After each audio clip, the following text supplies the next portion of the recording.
प्रिय छात्रों नमस्कार। एनसीईआरटी गणित कक्षा 10वीं में आपका स्वागत है। आज हम लोग प्रश्नावली 7.2 का प्रश्न क्रमांक 1 हल करेंगे। लेकिन प्रश्न क्रमांक 1 को हल करने से पहले हमें कुछ बातों का ध्यान होना आवश्यक है।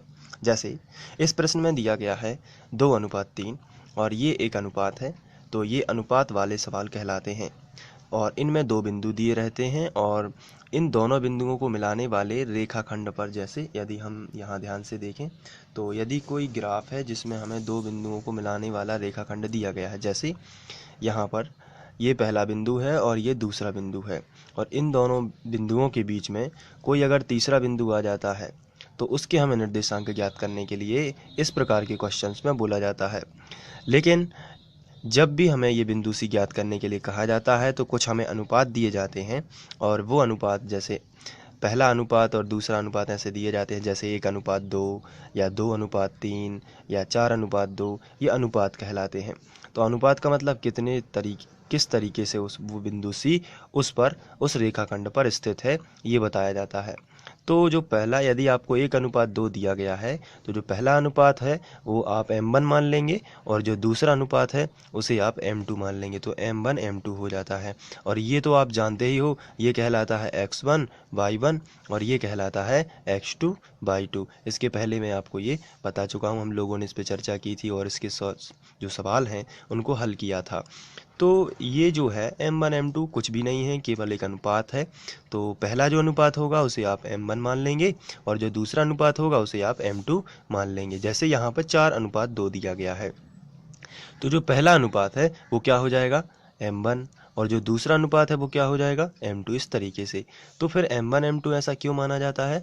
तो इसलिए माना जाता है क्योंकि जो बिंदु C के निर्देशांक हैं उसे हम ये बिंदु C के जो निर्देशांक है ये हमें ज्ञात करने होते हैं, तो इसे हम x y मान लेते हैं। तो x के लिए विभाजन सूत्र अलग होता है और y के लिए विभाजन सूत्र अलग होता है और ये जो फॉर्मूला है कुछ इस तरीके का होता है। यहाँ पर यदि बात की जाए विभाजन सूत्र की, तो x बराबर फॉर्मूला होता है m1 x2 plus m2 x1 बटे m1 प्लस m2। तो ये x के निर्देशांक आ जाएंगे इस वाले फॉर्मूले से। फिर इसके बाद हम लगाएंगे y बराबर m1 y2 plus m2 y1 बटे m1 प्लस m2। तो ये y के निर्देशांक आएंगे।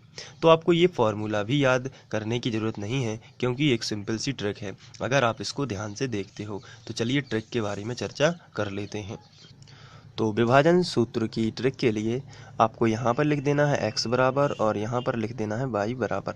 तो दोनों जो बिंदु C के निर्देशांक हैं वो x y आपको मिलेंगे। लेकिन उसके लिए तो आपको थोड़ा ध्यान देना है। यहाँ पर आपको यहाँ पे लिखना है mx प्लस mx बटे m प्लस m। इसी तरीके से आपको यहाँ पे लिखना है my प्लस my बटे m प्लस m। पहले आपको ये लिख देना है, उसके बाद आपको लगा देना है 12 21 और ये जो शुरुआत में लिखा है वही आपको यहाँ पे लिख देना है। 12 लिखा है ना शुरुआत में, तो 12 है और ये निश्चित है 12 ही रहता है और यहाँ पर आपको 12 और 21 लिख देना है। तो ये फार्मूले बन जाते हैं। तो इस तरीके से हम फार्मूले बना सकते हैं और ये ट्रिक है, आपको ध्यान रखना है। आप इसको बहुत अच्छे से कर सकते हैं। बस आपको करना क्या है, जैसे आपको x लिखना है अगर, तो आप लिखोगे x बराबर mx प्लस mx बटे m प्लस m और यदि आपको y लिखना है तो आप लिखोगे my प्लस my बटे m प्लस m। बस आपको सिंपली 12 और 21 और 12, यहाँ भी 12 21 12 कर देना है। तो ये फार्मूला आपको याद हो जाएगा।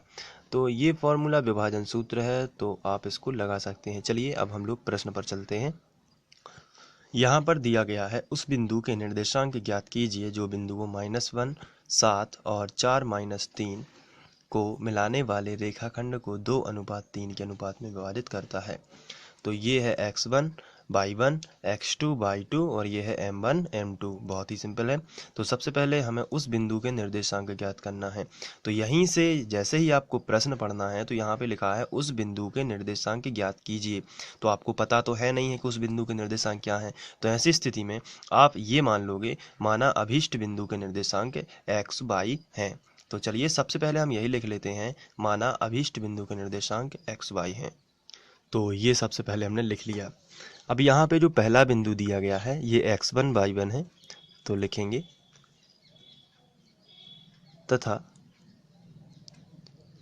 x1 बराबर आपको मान लेना है -1, ये पहले नंबर का, और y1 आपको मानना है, यहाँ पर y1 लिखना चाहिए, y1 जो है वो होगा 7।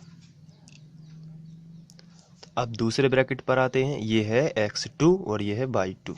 बहुत सिंपल है, आप ध्यान से देखते जाइए। x2 जो है वो होगा कितना, 4, और y2 कितना होगा, -3।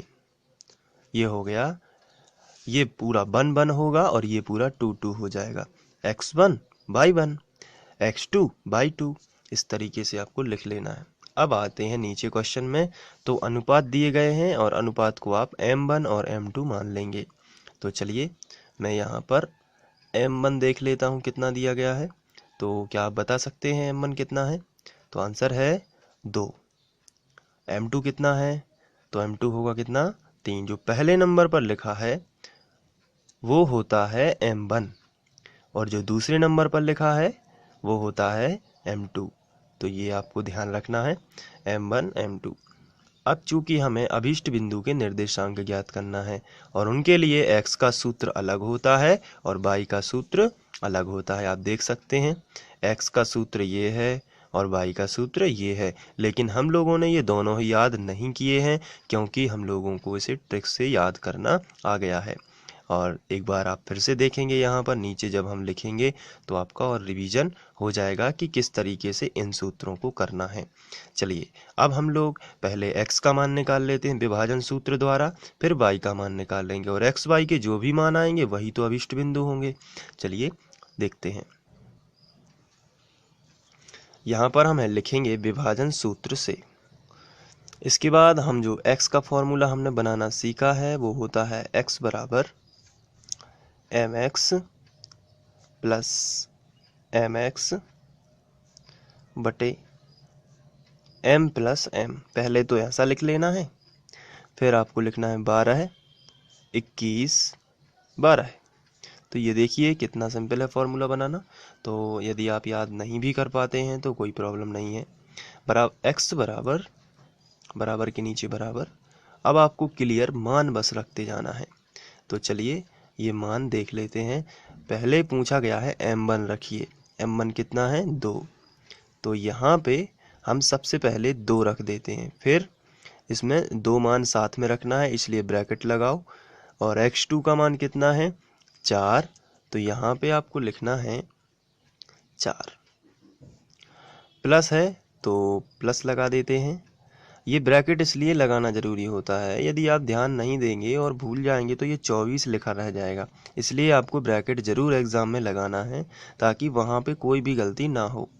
चलिए अब m2 देख लेते हैं। m2 कितना है 3 है, तो यहाँ पे 3 रखिए और ब्रैकेट लगा दीजिए। और x1 कितना है तो वो आपको यहाँ पे दिखाई देगा इस तरीके से। ये है x1 -1, तो ये आएगा -1 बटे m1 देख लेते हैं कितना है 2 और m2 कितना है 3। दोनों को जोड़ना है, m1 प्लस m2 है इसलिए 3 + 2 हो जाएगा। ये देखिए इस तरीके से आगे बढ़ते हैं। अब तो x के नीचे x, बराबर के नीचे बराबर, 4 दूनी 8। कोष्टक का मतलब गुणा करना होता है, तो ये जब ब्रैकेट हटेगा तो गुणा आता है, तो 4 दूनी 8 आ जाएगा। प्लस है लेकिन ये माइनस है, तो पहले चिन्हों का गुणा करना है। यदि ब्रैकेट में माइनस है तो माइनस प्लस असमान चिन्ह है, और असमान चिन्हों का क्या बनता है तो आंसर है असमान चिन्हों का हमेशा माइनस ही बनता है। जब अलग अलग चिन्ह हो तो माइनस बना देना है। और 3 एकम 3, ये इस तरीके से, और बटे 3 और 2 कितने होते हैं 5। आगे बढ़ते हैं तो x बराबर, यहाँ पे जो 8 है उसमें से 3 चला जाएगा तो कितना मिलेगा 5, और बटे में 5 पहले से ही था, तो अंत में जाके आपको x जो है वो मिलेगा। x बराबर समान संख्या बटे में हो तो उसका आंसर 1 आता है, तो x का मान आपको मिलेगा 1। तो ये है x का मान। तो अब हम लोगों ने अभिष्ट बिंदु के जो निर्देशांक हैं उसमें से x का मान 1 निकाल लिया है, तो 1 तो आ चुका है। अब हमें y का मान और निकालना है, तो चलिए y का मान और निकालते हैं। इसलिए हम यहाँ पे लिखेंगे y बराबर, और फॉर्मूला आपको वही रखना है जो कि मैंने आपको बताया था, और वो फॉर्मूला इस तरीके से है m/, और ये हो जाएगा m/+ m/, बटे m+m। पहले आपको ये याद रख लेना है, m/m/, उसमें होता था mx बटे m+m। ये नीचे का तो ज्यों का त्यों ही रहता है, ऊपर का बस बदल जाता है। जब आप यहाँ पे x बराबर लिखोगी तो mx + mx हो जाता है, और जब आप यहाँ पर y बराबर लिख रहे हैं तो हो जाएगा m/+ m/। बस आपको सिंपली यहाँ पे वही करना है, 12, 21, 12 इस तरीके से। तो देखिए फॉर्मूला बन गया है। अब हमें वहाँ से मान रखना है, तो y बराबर, आगे लिखेंगे y बराबर m1 का मान। तो चलिए एक देख लेते हैं m1 का मान कितना है। m1 का मान है 2, तो चलिए रख देते हैं। यहाँ पे हम रखेंगे 2, m1 की जगह पर 2 रखेंगे, ब्रैकेट लगा देंगे। अब हम y2 देख लेते हैं कितना है। तो यहाँ पे देखिए y2 है हमारा -3, तो चलिए -3 रख देते हैं। तो यहाँ पर y2 की जगह पर हम रखेंगे -3, फिर यहाँ पे प्लस लगा है तो प्लस लगा देते हैं। फिर m2 का मान, चलिए देख लेते हैं m2 का मान कितना है। तो यहाँ पर m2 का मान है 3, तो चलिए 3 रखते हैं। यहाँ पर हमने रखा m2 की जगह पर 3, और अब y1 देख लेते हैं कितना है। ये देखिए y1 जो है वो 7 है, चलिए 7 रखते हैं। यहाँ पे ब्रैकेट में आ जाएगा 7 बटे m1 + m2। ये देखिए m1 2 है और m2 3 है, इसलिए 2 + 3। यहाँ पे आ जाएगा 2 + 3। तो y बराबर, यहाँ पे माइनस है और यहाँ पे कोई भी चिन्ह नहीं है तो प्लस माना जाता है, तो प्लस माइनस का क्या आएगा, माइनस। असमान चिन्ह हो जाते हैं क्योंकि, और 3 दूनी 6, प्लस है तो प्लस। यहाँ पर कोष्टक में कोई भी माइनस नहीं है, इसलिए 7 तिया 21 ही हो गया प्लस का, और बटे 3 और 2 5। अब हम 21 में से 6 आपको घटा लेना है, तो चलिए घटा लेते हैं। तो ये आपको मिलेगा 15, और बटे में आ जाएगा 5। तो y बराबर आपको मिलेगा 5 तिया 15, 3। तो x बराबर हमने निकाल लिया है और y बराबर भी हमने निकाल लिया है। तो हम लिखेंगे अतः अभीष्ट बिंदु के निर्देशांक